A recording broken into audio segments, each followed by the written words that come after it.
starving and on the verge of death, a can of pickled cucumbers is discovered, offering a chance at survival.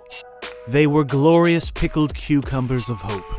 This scene played out in the Oscar-winning film The Pianist, and this scene played out in the real life of the filmmaker. Roman Polanski grew up amongst the horror and rubble of Nazi-occupied Poland, losing his pregnant mother to the gas chambers, then losing his pregnant wife to the Manson family. His life experiences have profoundly influenced his worldview and his later work. But yeah, the Holocaust was only the first chapter of a life marked by tragedy, scandal, and cinema. This tiny yet charming bohemian makes silly yet tragic comedies and horrific yet thought-provoking controversial thrillers. But it is the personal life of Roman Polanski that has created the most scandalous controversies or controversial scandals as a fugitive on the run from U.S. authorities because of, quote, unlawful sex with a minor. And this hangs over him like a devilish fog, escaping the hottest depths of hell.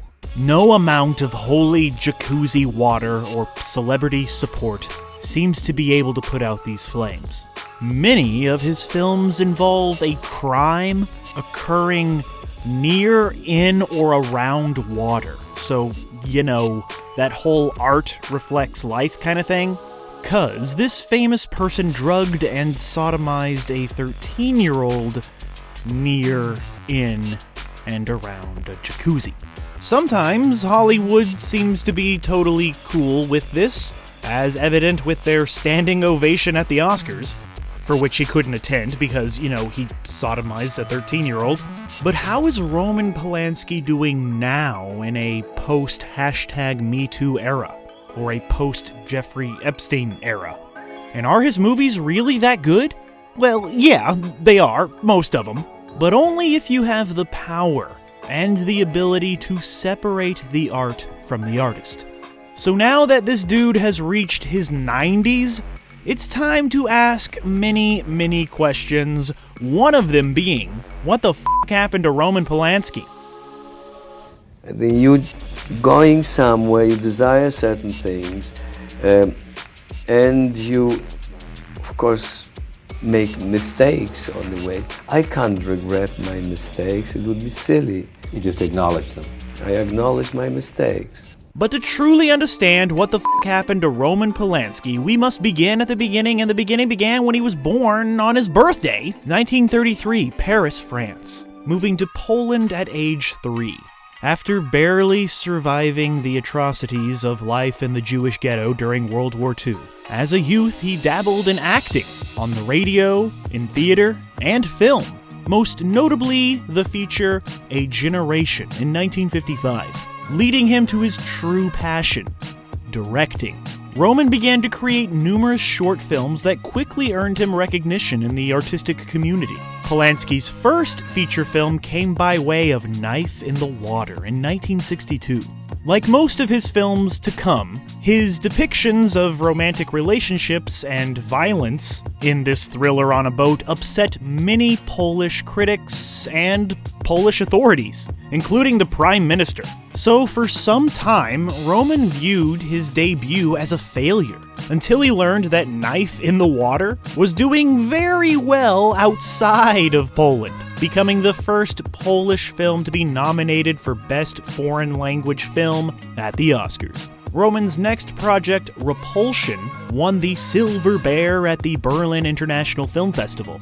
Although praised by many, Roman is not proud of this psychological thriller, but it did grant him the finances to make the film he really wanted to make, and that was the 1966 dark comedy, Cul-de-sac. It was a troublesome shoot, but Cul-de-sac won him that Golden Bear again, and showed the world of cinema that he was an exciting new voice. Instantly, everybody wanted to work with this new hotshot young filmmaker. MGM came a-callin' in need of a director who could blend slapstick with gothic horror in the comedy The Fearless Vampire Killers in 1967. taking on double duty as director and star, notable for venturing far into the silly side, and for bringing together Polanski and his future wife, the beautiful Sharon Tate. The two would marry soon after, and Sharon would become pregnant in 1968. And that same year, Roman brought us a landmark horror film about an unsettling pregnancy of a woman named Rosemary. What have you done to it? What have you done to its eyes? He has his father's eyes. This disturbing masterpiece turned Roman Polanski into a superstar. Rosemary's Baby earned praise from the critics all around and fans of the genre alike, remaining influential to this very day. The terror and dread are so effective that many wonder if this movie was a tool of Satan himself. Or herself, or whatever. This is no dream. This is really happening.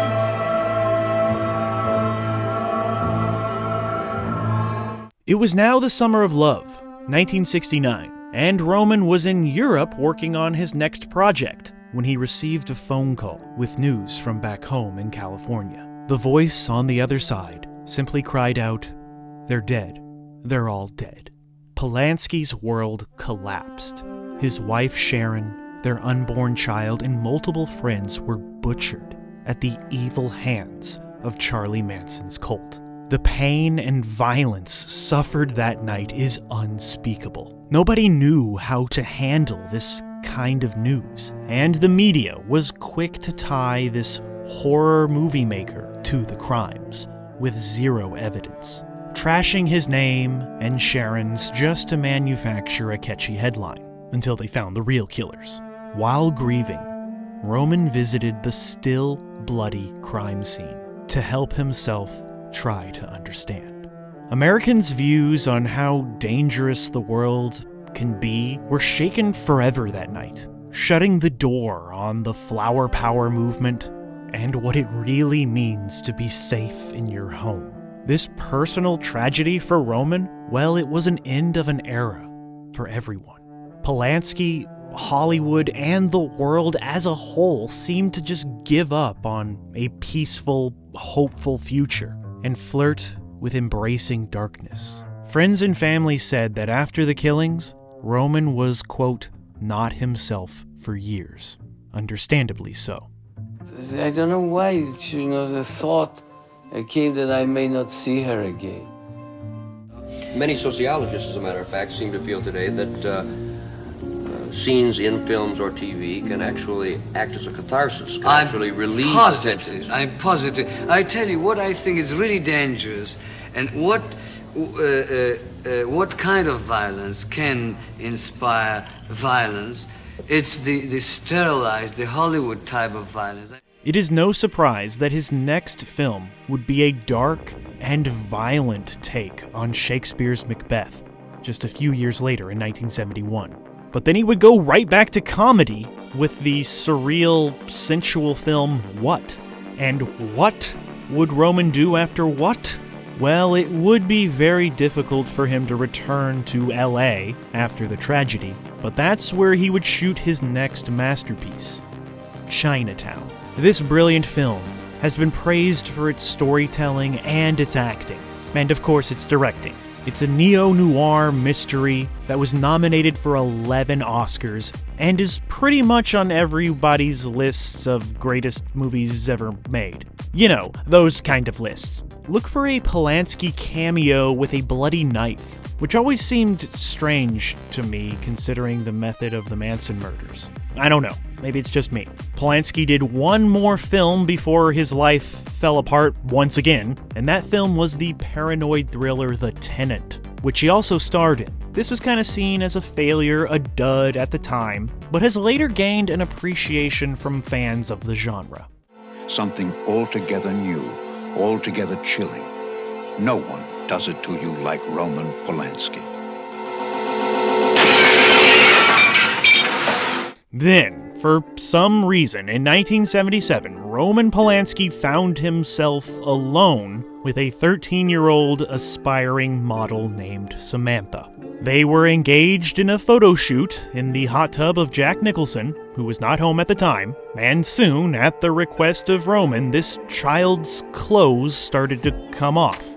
Crossing the line even more, this 44-year-old man and this 13-year-old girl took drugs, drank alcohol, and so on and so forth. Yeah, you get it. Later, upon being arrested, Roman didn't seem to understand the severity of these charges. He seemed to think he could charm his way out of this and blame cultural misunderstandings on the whole thing. But the dude did pretty much instantly confess to knowing the victim's age. In order to understand the man and the case better, lawyers viewed many of his films and claimed to see many similarities and connections to his work and his crime, such as a woman being drugged and taken advantage of in that infamous scene in Rosemary's Baby. After the more serious charges were dropped, Polanski pled guilty to unlawful sex with a minor and spent 42 days behind bars before being released to serve probation. Then, upon hearing that the judge planned to send Roman back to prison and basically throw away the key, this filmmaker fled the US for France. Yeah, when he wanted to get into Jacuzzi, I knew I was in trouble. Like, wait, this is not what he's supposed to be doing. And I didn't know what was going to happen, but I knew whatever was on his mind was not a good thing. Well, I like young women, let's put it this way. I think most of men do, actually. Yeah, but the question turns on how young, doesn't it? Well, yes. Well, here you come to a concrete case for which I have been behind the bars, and that's what you want to talk about it. But much like the other obstacles in his life, this did not really slow him down much as a filmmaker.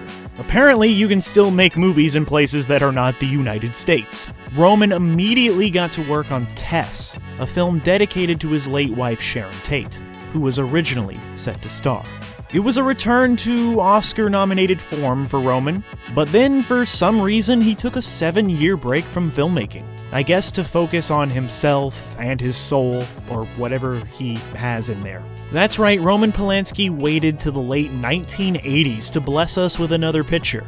Describing his return film sounds like I'm reading off a Mad Lib picked at random during a fever dream, but here it goes. Roman Polanski directed a Walter Matthau pirate comedy brought to you by Canon. Yeah, that's a real thing, and it was simply called Pirates. And like every other pirate movie that isn't of the Caribbean, it totally flopped. A Hitchcockian thriller starring Harrison Ford called Frantic would be a greater return to form for the filmmaker, at least when it came to thrillers. It was a promising new chapter in his life and his career, working with top movie stars and working with his new muse and new wife, talented French actress Emmanuelle Segner. He would continue to work with his wife and bring the world another controversial, sexually charged thriller called Bitter Moon in 1992. This followed by Death and the Maiden, another thriller where Roman Polanski would fire real guns on set to bring out real fear in the movie stars. But yeah, despite the scandal, the biggest movie stars in the world still wanted to work with Roman. Movie stars like Johnny Depp in The Ninth Gate, returning to occult themes. So yeah, he was embracing demons from hell once again, and then it was time for Roman to embrace the pain of his childhood. He avoided Holocaust films his entire life, even turning down Schindler's List. Polanski was just not ready to take on that subject matter, until the new millennium came around and he read the script for The Pianist. It is the film that Roman wants to be remembered for. And The Pianist is the film that finally got him that unholy golden idol at the age of 69, which was delivered to him in France by Harrison Ford. Look, The Fugitive is giving an Oscar to a fugitive. LOL. WTF. But yeah, The Pianist, it's a beautiful, well-crafted, heartbreaking film that only Roman Polanski could have made. It was so good that it made us all forget all that other stuff he did for a bit. Roman Polanski is here. Get him! Next, Roman Polanski seemed to connect with his poor childhood again by making a faithful adaptation of Oliver Twist. It totally tanked in America, but did all right in Europe. And then, for some reason, Hollywood made a third Rush Hour movie, and for some reason it was set in France, and for some reason it features a cameo from Roman Polanski. And for some reason, the filmmakers thought it would be funny to have this sodomizing sex criminal tell cavity search butt jokes. I don't know, it just feels like a bizarre choice. Yeah.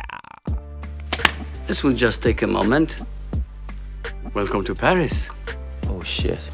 By 2009, Roman Polanski thought all of his legal troubles were behind him, as long as he stayed out of the United States. So, the aging filmmaker made his way to Switzerland to receive a Lifetime Achievement Award at a film festival, but ended up being arrested at the airport.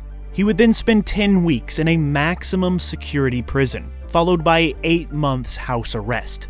Roman was then officially released after the Swiss Ministry of Justice decided not to extradite him to the US. But while Roman was locked up this time, the post-production for his latest film, The Ghostwriter, was never put on hold. He finished editing the movie while in a Swiss prison. And as soon as all that was over, Roman continued making films, like Carnage, a clever dark comedy set in real time in one location. It's just Roman Polanski, a camera, an apartment, and some of the best actors of the day. Polanski returned to his native tongue and made a French film called Venus and Fur, and this was the last Polanski film to date to receive a release in the United States. The rest of his films, like Based on a True Story, An Officer and a Spy, and 2023's Y2K comedy The Palace, have not been released in the US due to the controversies surrounding Polanski's conviction in 1977. Before we continue with our video, here's a reminder to click the Store tab on any of our JoBlo channels and browse our collection of the latest and freshest designs in our merch store. Go get you some. Whether he deserves it or not, the drama just doesn't seem to stop for this man. More criminal accusations would come in 2017 and 2019, when 2 other actresses claimed Roman raped them as teens in the 1970s as well. Polanski was still settling lawsuits of this sort in 2024, and yeah, is probably still dealing with some of that stuff to this very day. The lawsuit was served to Polanski at his home in France last September. That's where he has remained since fleeing sentencing in the United States decades ago in another child sexual abuse case. Eyewitness News reporter Rob Hayes has the latest on this new lawsuit. Roman Polanski is known for 2 very different things. He's an Oscar-winning film director and an admitted child molester who's been a fugitive for more than 45 years. So what do you think when you hear the name Roman Polanski? Do you picture a survivor, or a victim, or a child predator, or a gifted filmmaker? Or is he just a character in a Quentin Tarantino movie to you? Or I guess all of the above is also an option. Holy shit. No, that was Polanski. That was Roman Polanski. He's lived there for a month now. First time I seen him. Holy shit. His legacy remains divisive, with ongoing conversations about separating art from the artist. But maybe, just maybe, somewhere out there is a Tarantino-esque alternate parallel universe where Roman's family survives, and maybe that scandal never takes place. And nobody ever asks the question, what the f*** happened to Roman Polanski?